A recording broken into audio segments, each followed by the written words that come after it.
যখন তুমি নিজের রক্তের মানুষের দ্বারা কষ্ট পাবে, তখন তুমি একবার নবী ইউসুফ আলাইহিস সালামের কথা মনে করো। তিনি কিভাবে নিজের ভাইয়ের দ্বারা প্রতারিত হয়েছিল। যখন তোমার বাবা মা না বুঝে তোমার বিরুদ্ধাচরণ করে, তখন নবী ইব্রাহিম আলাইহিস সালামের কথা মনে করো। তার বাবা তাকে আগুনে নিক্ষেপ করায় ভূমিকা রেখেছিল। যখন তুমি সমস্যা থেকে পরিত্রাণের জন্য কোনো পথ পাবে না, তখন ইউনুস আলাইহিস সালামের কথা ভেবো।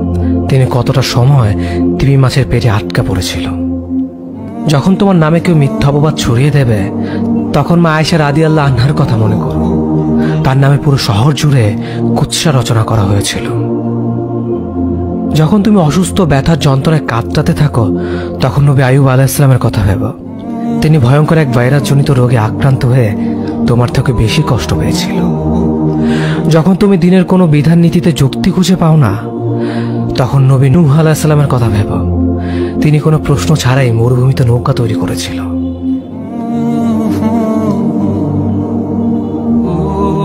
যখন তুমি আত্মীয়স্বজন, পরিবার, বন্ধু বান্ধবের কাছে হাসির পাত্রে পরিণত হও, তখন তুমি শেষ নবী হযরত মুহাম্মদ সাল্লাল্লাহু আলাইহি ওয়াসাল্লামের কথা ভেবো।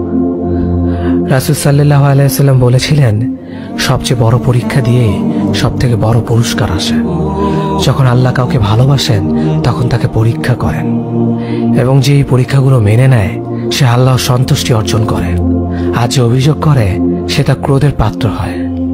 হে আল্লাহ, তোমার কথা মনে করা, তোমার প্রতি কৃতজ্ঞ হওয়ার এবং তোমার ইবাদত করার তৌফিক আমাদের দান করো। আমিন। যেভাবে তুমি সন্তুষ্ট হও, সেভাবেই আমাদের পরিচালিত করো।